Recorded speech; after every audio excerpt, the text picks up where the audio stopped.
Lo primero que vamos a hacer es hacer una parte teórica, ¿de acuerdo?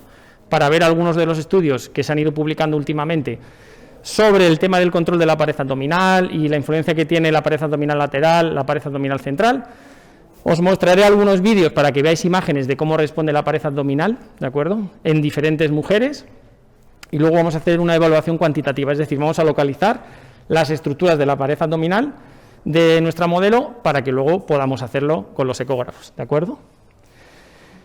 Bien, sabéis que la anatomía de la pared abdominal no es igual en todos los niveles del abdomen, ¿de acuerdo? Más o menos a nivel del ombligo cambia un poco la distribución de las fascias y cómo se distribuye la pared abdominal lateral respecto al recto abdominal.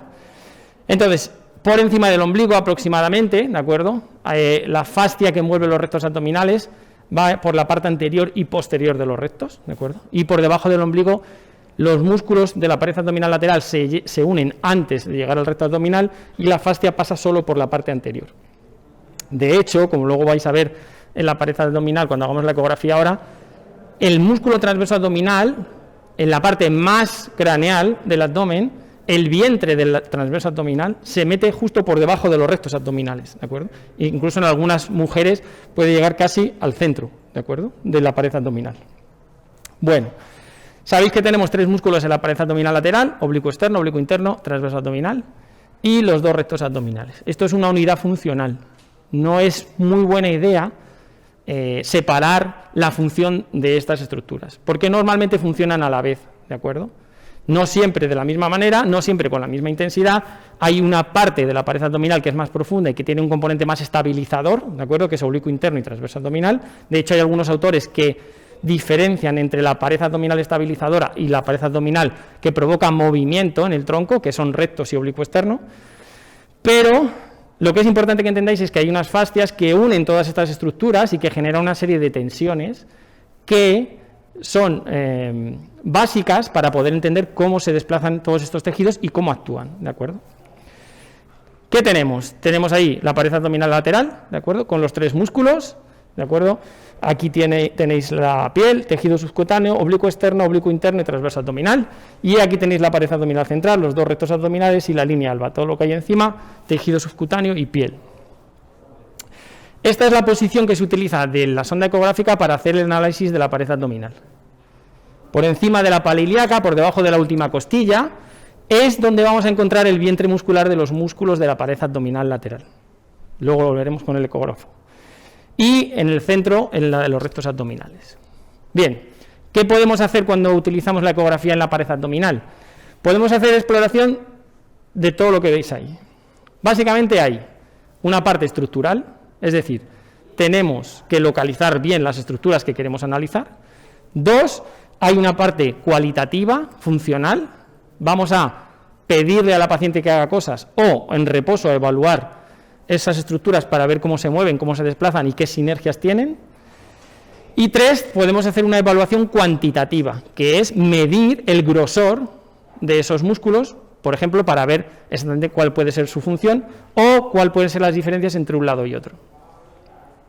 Bien, ¿qué sabemos? Una cosa muy importante: los músculos de la pared abdominal central, los rectos abdominales, en este caso la diástasis abdominal o la separación de esos rectos abdominales, tiene dos sistemas que, según las últimas revisiones sistemáticas con metaanálisis, son sistemas fiables para medir. Solo hay dos. Uno es el caliper, que como sabéis es una especie de regla, ¿de acuerdo?, que se puede utilizar para medir la distancia entre rectos. Y dos es la ecografía, ¿de acuerdo? Otros sistemas que se pueden utilizar para medir la diástasis, que son un poco más de andar por casa, no son fiables, ¿de acuerdo? Esto, que está plasmado en esta revisión sistemática con metaanálisis, hace de la ecografía no solo un método para medir la diástasis, sino también para ver cómo se comporta la línea alba, ¿vale? Esto es muy importante, ¿de acuerdo?, porque no estamos hablando solo de cuánto se separan los rectos o cuánta distancia hay entre uno y otro. Estamos hablando de si el comportamiento del tejido facial que rodea estos músculos es suficientemente bueno para que las tensiones que se tienen que distribuir a través de la pared abdominal sean correctas. Podemos tener unos rectos abdominales muy pegados, muy juntos, y una línea alba sin ninguna tensión, ¿de acuerdo? Y aquí vienen las diferencias entre las diferentes escuelas respecto a la evaluación y reeducación de la diástasis abdominal. Pero de entrada lo que tenéis que saber es que la ecografía es un método que nos sirve para medir la diástasis y también para evaluar funcionalmente cómo se comporta la línea alba, cosa que el caliper no nos permite, ¿de acuerdo? El caliper nos permite medir, pero no podemos ver cómo se comporta la línea alba. También podemos medir el grosor de los músculos de la pared abdominal. Esto es un estudio, hay otros, una manera de proceder, una metodología para medir el grosor de la musculatura de la pared abdominal lateral. En este caso lo hicieron de la pared abdominal lateral posterior, ¿de acuerdo? Pero hay métodos fiables que nos permiten medir el grosor de estas estructuras, ¿vale? Lo que quiero que os fijéis es en lo que ocurre en el vientre muscular del transverso abdominal, vamos a echar para atrás y luego para adelante, ¿cuándo se contrae? Bien, esta sería la pared central, abdominal central, aquí estarían los rectos y aquí estaría la fascia toracolumbar, ¿de acuerdo? Como veis, lo que ocurre en el vientre muscular es que el vientre muscular se hace más corto, más grueso, y lo que hace es desplazarse hacia lateral. Es decir, genera una cierta tensión en la pared abdominal central y en la fascia toracolumbar, ¿vale?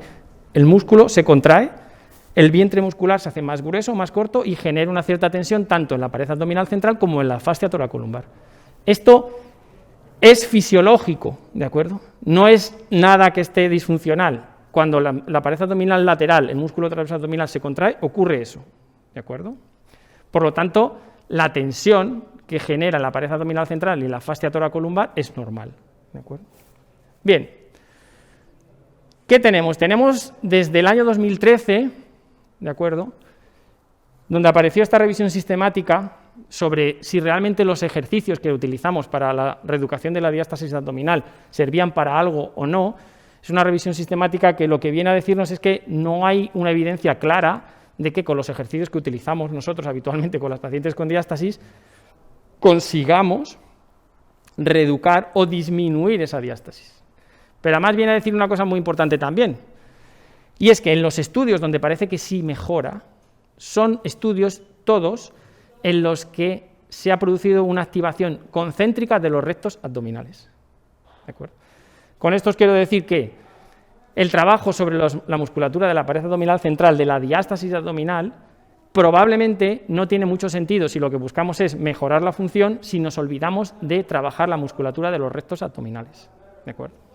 Bien, hay dos escuelas, por así decirlo, ¿de acuerdo?, o dos ramas de cómo se ve la función de la pared abdominal. Este estudio publicado por Diane Lee y Paul Hodges en el año 2016 viene a decirnos, es un estudio hecho sobre mujeres con diástasis y sin diástasis, ¿de acuerdo? Y lo que viene a poner en valor es que no es solo importante el hecho de que los rectos abdominales se junten, sino cómo responde la línea alba cuando se activan esos rectos abdominales. Lo que ellos vienen a decir es que la pared abdominal lateral actúa como un mecanismo que produce una tensión previa a la contracción de los rectos abdominales, una tensión previa que es necesaria para que cuando los rectos abdominales se contraigan, se activen, la línea alba adquiera esa tensión, ¿de acuerdo? Entonces, ellos miden un índice de distorsión, ¿de acuerdo?, que en la clínica diaria no tiene mucho sentido hacerlo, pero que sí en investigación se ha hecho en otros estudios, como veremos luego, y lo que vienen a decirnos es que el comportamiento normal de una mujer que tiene diástasis abdominal debería ser, primero, reeducar el control motor de la pared abdominal lateral, y una vez que lo tenemos, hay que enseñar a estas mujeres a activar la pared abdominal lateral previamente a realizar un ejercicio de activación concéntrica de los rectos abdominales, antes de hacer un crunch. Porque de esta manera conseguimos el efecto de que la línea alba aumente su tensión durante el ejercicio del crunch, durante la activación concéntrica de los rectos. Si no es así, en mujeres con diástasis aparece esta situación, y es que los rectos abdominales se contraen, pero como previamente no ha habido una preactivación de la pared abdominal lateral, la línea alba pierde su tensión. Y esto hace que no se transmitan bien esas tensiones a la pared abdominal, ¿de acuerdo?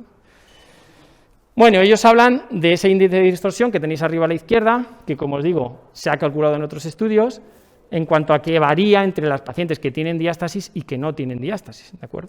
Lo que miden es un área que hay justo debajo de la línea alba y la longitud de esa línea alba. ¿De acuerdo? Mirad, vamos a ver un ejemplo. Esto es una paciente, la misma paciente, ¿veis? 00002, el mismo día, a una hora muy similar, 13:55, 13:54. Esto es en una parte de su abdomen, ¿de acuerdo? La separación que tiene entre un recto y otro, 3,11, y después de hacer una contracción de los rectos abdominales. ¿Veis? Pasa de 3,11 a 1,77. En principio es una reducción importante de la distancia, pero no solo eso es importante, lo importante es que veis la línea alba, la tensión de la línea alba está bien. La paciente activa sus rectos y además la línea alba aumenta la tensión. Esto es lo que nosotros tenemos que buscar en nuestras pacientes, en principio según esta teoría. Esta paciente, ¿de acuerdo? Ahora en un vídeo vais a ver la activación. Veis los rectos y veis la tensión de la línea alba. Eso es correcto. En principio los rectos se aproximan, pero no solo se aproximan, sino que además la línea alba se tensa. Bien, vamos a ver ahora otra paciente. Este es un recto, este es otro. Vais a ver cómo va a activar los rectos abdominales, cómo se van a aproximar, pero vais a ver el diferente comportamiento de la línea alba. ¿Veis aquí? Cómo está totalmente arrugada, sin ninguna tensión. Según la teoría de Hodges y Diane Lee, esto es una disfunción. Los rectos, fijaros cómo se quedan, mucho más cerca uno de otro. Ha disminuido la distancia entre los rectos abdominales, pero sin embargo, tenemos una muy mala tensión de la línea alba. ¿De acuerdo? De esto se trata cuando intentamos mejorar el control de la pared abdominal lateral, pero no nos podemos quedar solo con eso. Tenemos que conseguir que además haya una buena activación de los rectos abdominales. ¿De acuerdo? ¿Cuál es el problema de esto? Que siempre pensamos que los rectos abdominales son músculos que van a generar aumento de presión abdominal. Y como la presión abdominal nos han enseñado siempre que es algo negativo, ¿de acuerdo?, para las mujeres, por ejemplo, después de un parto, intentamos evitar esa situación. Pero es bastante difícil reeducar a una mujer que tiene un problema de diástasis abdominal sin meter en la ecuación de su reeducación los rectos abdominales. ¿Cuál es la solución para no tener miedo a que active los rectos abdominales? Comprobar, mediante ecografía, que cuando activa los rectos abdominales, abajo, en su pelvis menor, no hay ningún problema. Aquí está la clave. Si tenéis la posibilidad de hacer esa comprobación, podréis trabajar con esa mujer sin miedo a que esa mujer se esté haciendo daño. Vale, vais a ver otro comportamiento de línea alba, rectos, contracción, aquí la tenéis, tensión y aproximación de los rectos. Ahora vamos a ver en otra zona, un poquito por debajo del abdomen, del ombligo, perdón, veis los rectos abdominales se juntan, ningún problema, ¿vale? Esta es la misma mujer, si la veis, línea alba posparto, día 6, 12:52, 12:51, vamos a lanzar el vídeo, y fijaros, hay una zona de su abdomen donde la línea alba se comporta así, sin embargo, en otras zonas de su abdomen, la línea alba se comporta así, con tensión. ¿De acuerdo? No tiene por qué haber una diástasis que se distribuya por toda la pared abdominal. Normalmente se concentra más en la parte supraumbilical. Cuanto más bajamos, por ejemplo en este vídeo donde veis los rectos ya están muy juntos, aquí esta señora no tiene ningún problema. ¿De acuerdo? Bien.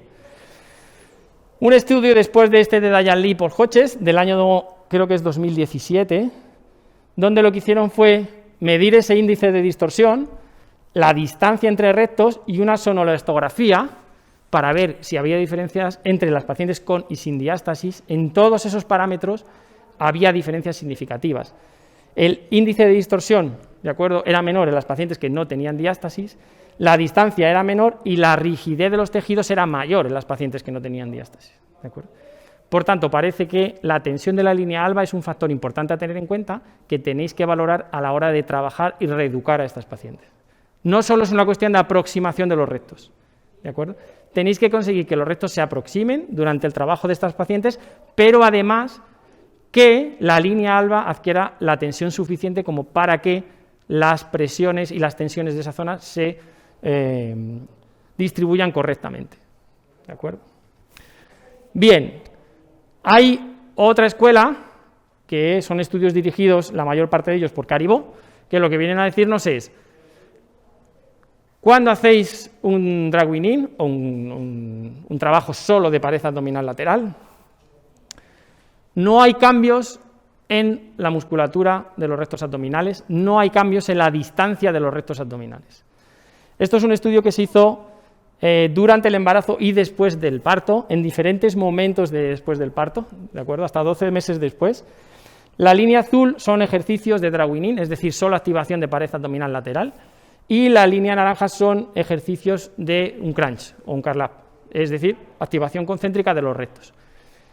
Según estos estudios y otros que vais a ver ahora, la manera de poder conseguir que los rectos abdominales se aproximen es siempre utilizando la contracción de los rectos abdominales concéntrica. Solo haciendo actividad de la pared abdominal lateral no hay aproximación de los rectos. Esto en principio tiene sentido. Si sabemos que la contracción de la pared abdominal lo que hace es tensar o pretensar la línea alba, ¿de acuerdo? Es más, en algunos estudios, como este, también dirigido por Caribó, no solo dicen eso, sino que además lo que nos dicen es que los ejercicios del crunch, ¿de acuerdo?, reducen la distancia frente a los ejercicios de drag in que no hacen nada sobre esa distancia. En la comparativa, vuelven otra vez a incidir en lo mismo. En este caso, son mujeres posparto, ¿de acuerdo? Y hay más todavía. Hay algunos estudios que han evaluado si la contracción solo de transverso, ya hemos visto que es solo de transverso, ¿de acuerdo?, o solo de suelo pélvico, o de suelo pélvico más transverso, cómo incidían esas contracciones de esos músculos sobre las diástasis abdominales. Según estos estudios, casi todos dirigidos por Caribó, cuando hacéis una contracción de suelo pélvico o cuando hacéis una activación de transverso abdominal o de ambos a la vez, la separación de los rectos abdominales aumenta, ¿de acuerdo? Es decir, la teoría de que la pared abdominal lateral tensa la zona central del abdomen y también la fascia toracolumbar es parecida a lo que los estudios de Diane Lee por Hodges nos dicen, ¿de acuerdo? El problema es que aquí no se tiene en cuenta si hay una buena tensión de la línea alba o no, simplemente nos hablan de distancia entre rectos, ¿de acuerdo? Es verdad que algunas de estas distancias son milimétricas y que pueden ser estadísticamente significativas, pero que luego realmente, clínicamente, no tienen por qué valer para nada. Pero lo que es evidente es que solo el trabajo de suelo pélvico o de pared abdominal lateral o de ambos juntos no van a mejorar, ¿de acuerdo?, probablemente el hecho de que mejore esa diástasis abdominal si no metéis en la ecuación a los rectos, ¿de acuerdo? Bien, vais a ver ahora un vídeo donde es bastante evidente cómo se produce primero una contracción de los rectos abdominales y luego una tensión de la pared abdominal lateral. Es como que la función está al revés, ¿vale? Hay un retardo en la activación de la musculatura de la pared abdominal lateral. Vamos a verle. Contracción de rectos y después tensión de la musculatura de la pared abdominal lateral. ¿La veis? Se activan y luego se separan. Vamos a verlo otra vez. Se activan y pop, y luego se tensan. En principio, debería ser al revés. No debería haber una preactivación de los rectos y luego una contracción de la pared abdominal lateral, sino que debería ser al revés, ¿de acuerdo? Primero la tensión de la pared abdominal lateral, después la activación de los rectos abdominales. Bien. Para terminar con la parte de teoría, una cosa muy importante. Esto es una revisión sistemática de una profesora de la Universidad de Valencia, de Laura Fuentes Aparicio, donde lo que hizo fue evaluar los estudios que había publicados, ¿vale?, y la calidad de esos estudios, evidentemente, sobre cuáles eran los efectos que podría producir una diástasis abdominal, ¿de acuerdo? Porque estamos acostumbrados a escuchar que la diástasis abdominal provoca dolor lumbopélvico, provoca disfunciones de suelo pélvico, influye negativamente en la continencia urinaria, en la aparición o no de prolapsos. Bien, la revisión sistemática pone de manifiesto que realmente solo hay evidencia científica que nos dice que las mujeres que tienen diástasis abdominal tienen un problema físico de salud que básicamente tiene que ver con su imagen corporal. ¿De acuerdo? No hay evidencia científica que pueda relacionar la diástasis abdominal, ¿de acuerdo?, con el dolor lumbopélvico. Y no hay evidencia científica que pueda relacionar la diástasis abdominal con problemas de disfunciones de suelo pélvico. Esto es lo que tenemos a día de hoy. Os digo esto porque es muy habitual escuchar relaciones entre los problemas de la pared abdominal central con todo tipo de disfunciones, relacionadas con el suelo pélvico o relacionadas con el dolor lumbopélvico, ¿de acuerdo? Y no estoy diciendo que no las haya, lo que os estoy diciendo es que realmente las mujeres que acuden a nuestra consulta, lo que sabemos es que acuden por un problema de imagen corporal, normalmente, ¿de acuerdo? Y que no tenemos evidencia suficiente para decir que esas mujeres tienen más riesgo de padecer incontinencia urinaria, prolapso o dolor lumbopélvico. ¿De acuerdo?